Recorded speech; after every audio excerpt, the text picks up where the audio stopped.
Hello, BookTube. Hello there. It's Roz. And Tilly from Tilly Shelf. And it's just in time before the end of May. Yeah, it's May 31st. So we've got to record this and post it today. For our May discussing drama. Because each month we discuss some drama. read a play and talk about it. And we just had a week together when we thought we would easily do this, except that the place where we were staying, the internet... No internet at all. No, they lied. They lied. They said good Wi-Fi signal throughout the house. Not true. So, let's go for it. We could have filmed to post it, but we were so tired because we were hiking every day through beautiful Yorkshire scenery, which was lovely, but somewhat. Come the evening, we come back, eat some food and go to sleep. Just fast asleep. Anyway. So, we read Pygmalion by George Bernard Shaw. Why did we read Pygmalion by George Bernard Shaw? Was it the 1900 to 1950? It was indeed. Katie's 1900 to 1950 thing. We should read a playwright from that time period. And also, we've been reading a few interesting American or like last month we deliberately read a disabled playwright. And so we just thought it would be good to read like a British playwright that's well thought of and... Yeah, well, we like to vary. Basically between maybe something modern that we haven't heard of that's new and interesting and something that's like a solid, reliable classic, I suppose. So this month was a classic month. And George Bernard Shaw is often spoken of as... the finest British dramatist after Shakespeare. Which is wrong. Well, yeah. On the strength of Pygmalion, this was not the conclusion that we came to. Not that it wasn't bad, it just wasn't as good as I was expecting from what I've heard about George Bernard Shaw and what I've heard about the play.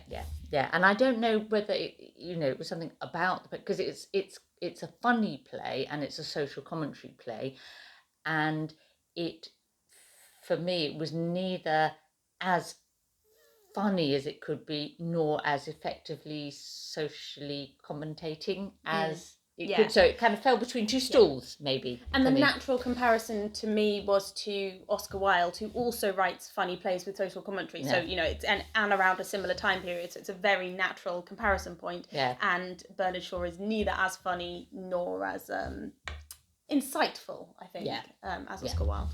I think so. Having said that, I enjoyed it. It's got some really witty lines in it. It has a lovely sense of the ridiculous, of human ridiculousness, doesn't it? Should we pause briefly in this flow of discussion to just go back to say what Pygmalion is actually about? Yes, we always forget to do that. We always assume that people will know this play already. Yeah. It's a well-known play, actually. It's partly well known because it was later made into a film, My Fair Lady. It was made into a film as Pygmalion in 1938, which indeed. Bernard Shaw was involved in writing the screenplay for, because that was while he was still working. And then in 1964, it was turned into a musical, My Fair Lady, which was made as a film and then has obviously been performed as a musical. It's a popular musical still. The one that like everybody knows, I suppose, or feels. I feel like it's terribly well known, and is actually a bit of a travesty. Yeah, it changes certain features of the play. Yeah, I've not seen it.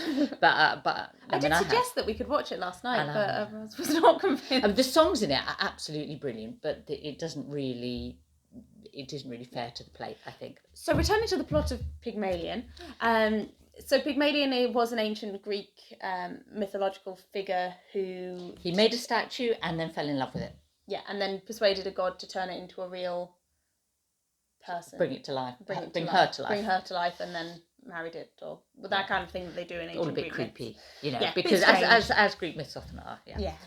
And this story is creepy too in its own way. Yeah, it's a little bit creepy and controlling and a little bit strange. So the main characters are Henry Higgins, who is studies He's a phoneticist. A phoneticist who studies how people talk and accents, and how you can, and he can kind of identify where someone comes from by how they speak, right down to sort of which, he claimed to be able to narrow it down to like 2 streets in London, or like which specific variant of Cockney that they speak. Another enthusiast about language and Indian languages, Colonel Pickering, and a Cockney flower seller, Eliza Doolittle. Eliza Doolittle, and then there's her dad, and then there's Higgins's mother, like the other kind of characters that are present. And another family that's a sort of genteel poor, with a son who. The Hills, the Epsom Hills or something. Yeah. So that's all of the characters. That's all the characters, and it starts with a brilliant set piece in Covent Garden, where it's pouring with rain, and this other family are trying to get a cab, and Freddie, that isn't his real name. She just calls him Freddie because... No, it is his real name. That's the funny thing. Oh, she calls him Freddie, and it turns out to be his real name. Anyway, so he bumps into this flower seller and knocks some of her flowers flying, and so it's a great start. It's a really effective start, and she's sort of like, oh, blimey, looks, I don't think she ever actually says. No, she doesn't. But it's like it's exaggerated, strong exaggerated Cockney dialect. Yeah.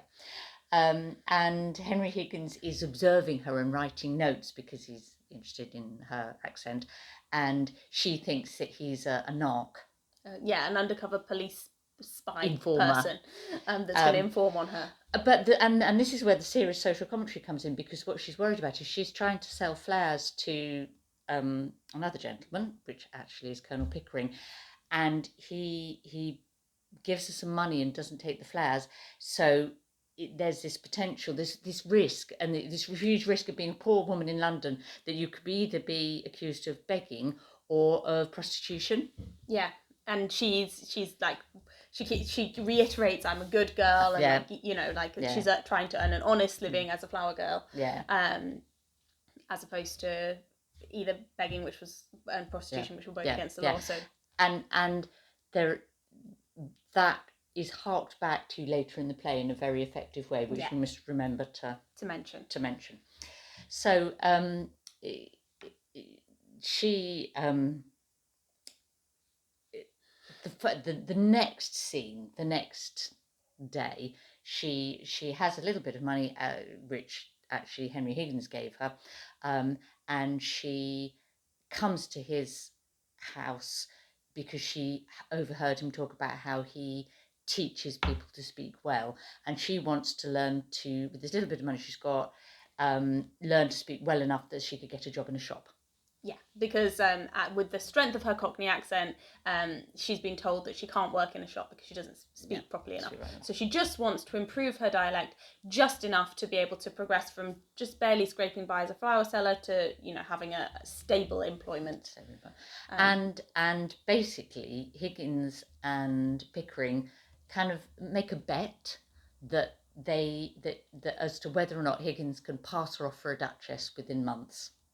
By teaching her to speak. Like a duchess. And throughout this whole setup, they treat her in a very condescending and dismissive manner, and don't really appreciate the fact that she is her own person with her own goals. And, they persuade her. To say persuade her is kind of slightly wrong, because they don't really give her that much choice in whether or not she's going to... They give her the image of presenting her with a choice as to whether she's going to participate in this bet. This experiment. But they don't really fully kind of explain it to her, and they work heavily on kind of pressuring her into going for this experiment through, like, the disadvantages that she has. And what is one of the strengths of the play, and the interesting sort of things, is that the two characters who do see the potential risk in this arrangement for Eliza are Higgins's housekeeper, Mrs. Pierce, and Higgins's mother, Mrs. Higgins, and both of them mature, sensible women. They're mature, sensible women, and it's like all the men in the play are idiots. clever idiots, and all the women are all the ones with sort of wisdom, I suppose, emotional wisdom, rather than that's right. Rather than book learning, I suppose. And the men kind of charge into this without any thought for the consequences and what happens at the end. Like they just want to do the experiment and prove whether or not the bet can be won, rather than considering what might happen in the future. And I don't think it's a spoiler, given it's the plot of My Fair Lady is very well known. They do succeed in training her to speak well enough that she can pass as a duchess. And indeed, she is mistaken for a princess at one point, because they dress her up so beautifully, and people find it easier to believe that she's an undercover princess than that she's a Cockney flower girl who's been taught to speak well. So therefore, when somebody says, "Oh no, she's a Cockney flower girl," no, that can't be right. She must be a princess. And so. And then the resolution of the story is that once they've succeeded, they don't thank her. They give her no acknowledgement of the effort that she's put into this experiment. They treat it as if it's all something that they've done. They did. And it's like, oh, thank heavens that's over. And I was getting a bit bored with that one. I'm glad I don't have to do that anymore. And she overhears them saying all of these things.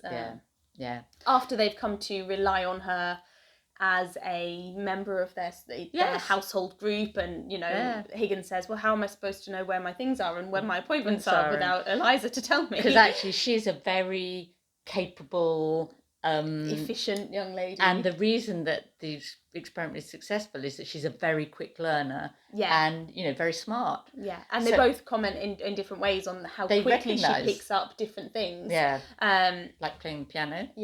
And I like how that's kind of hinted to in the earlier stages, where she hears somebody saying, oh, I can teach people, and she immediately thinks, she uses her initiative and says, oh, I've got this little bit of money, I'm going to use my initiative to go and improve myself. Like she's got that that ambition and intelligence. So the sort of feminist and sort of social messages of the play are quite appealing, I would say. And her reaction at the end when she really tells them to F off, basically. But somehow the ending doesn't quite work.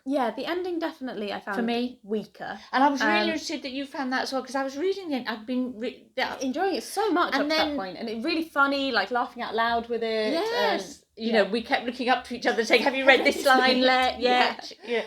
And then it all fell apart a little bit. And it was because in a way the natural resolution would be for Higgins to Professor Higgins to sort of change as a person, which he doesn't. And then but I think, and in a way, sure, or to admit that he's fallen in love with her, which is what the films tend to do, does in effect. But it's like it sure doesn't want to do the neat, tidy resolution either of Higgins seeing the error of his ways somehow, or being overcome by love. But in not doing either of those, he can't quite nail the ending. And he does introduce this other character, Freddie, who falls in love with Eliza, and the ending that Shaw proposes is that Eliza and Freddie get married, but because there seems to be just not enough scenes in the play, like there's just not enough development of that romantic storyline that you just don't really believe that it would happen. It's just like they've met about twice and then they get married. It just doesn't make any sense. Doesn't make any sense. And yet he spends time on her dad getting married that just kind of, I didn't feel like it had a real place in the story. Her father, Mr. Doolittle, is a character that we haven't talked about at all, and he's a tremendously entertaining character, isn't he? He describes himself as the undeserving poor, and that why he needs more money than the deserving poor, because he eats the same and he drinks a lot more. he's one of the high points of the very amusing of the story. So overall, you can feel it is a very it's of great quality as a play, but it didn't make me feel, oh, this is, like the equivalent of Shakespeare or Chekhov. Or, he just didn't pull it off as well as he could have done. Yeah, I feel I have read some Shaw in the past, and I can't remember how much better, or whether his more serious plays might have been better. Well, we'll have to read some more. We'll have to read some more, because I can't believe that everyone says that it's so good and it's not. Not that it was bad, but it was slightly it wasn't strong enough. Yeah. Anything else we should say about it? Would you say? I wanted to just mention Mr. when we were talking about Mr. Doolittle a minute ago.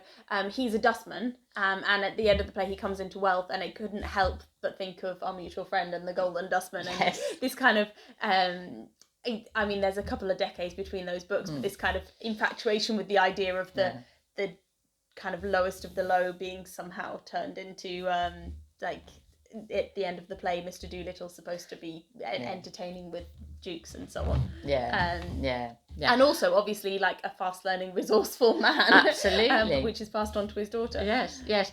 And it's one of the sort of, I guess, sort of perceptive social things about it, that he finds it easier then to mix with the upper classes as a lower class man who's come into money than the middle classes. Yeah, because he talks about being the victim of middle class morality. So lots in the play, but and then he talks about them being disclassed, like Eliza and her dad are disclassed because they can't go back to the class that they originated from. But the other classes won't accept them for who they are. And that was the deeply immoral thing that Higgins and Pickering did in experimenting with Eliza, because they didn't consider the fact that she would no longer fit in her old life. She can't go back to her old social circle. But she didn't. But in the sort of invented postscript, I suppose, that Shaw writes for the... He tried to write a whole ending to justify the reasons why Eliza and Higgins couldn't get married. He does say that, Pickering then sort of supports her to set up her own flower shop, and so it makes it okay. But if you just take the play as it is, basically they have done something shameful, and Mrs. Higgins really tells them that very clearly, and tells them that they're now responsible. But Eliza doesn't want to be, and this is the where you go back to women's choices, because Higgins says, oh, well, we can find someone to marry you, and she says, well, I was better than that when I was on the corner of Tottenham Court Road, because I was selling flowers, I wasn't selling myself. And Higgins just can't grasp the distinction. Can't get that. Doesn't get it. And when she sees that they feel like they're done with their experiment and they've done with her, she says, well, which things you've bought me these clothes, you've given me all of this stuff, which things are mine, what can I, because you burnt my original clothes that I arrived in, so what's mine, what can I leave with? And then he tells her, oh, well, you can have la la la la la, and she like leaves with that, because she kind of like, she sees that they don't, although they've come to depend on her, they don't want her for their experiment anymore. So she like exerts her independence and says, right, I'm going. And maintains the dignity. And I think that a modern playwright writing the play would probably end it with her leaving. Yeah. And I think that would have been a better ending. And leave you to wonder then what happens next, rather than having a sort of prolonged confrontation between Higgins and Eliza that is not very effective. Not very effective. Well, there we go. Look, we're just under 20 minutes, so we better wrap up. Should we wrap up? Thank you very much for watching. And we'll pick something to discuss for drama for June. Yes. And if you've watched Pygmalion or My Fair Lady and you've got any interesting thoughts about it, tell us your thoughts. Yeah, tell us. And did we miss something? Did you find that the ending worked? Tell us why we were wrong in not thinking this was a masterpiece. Yeah. Okay. Bye.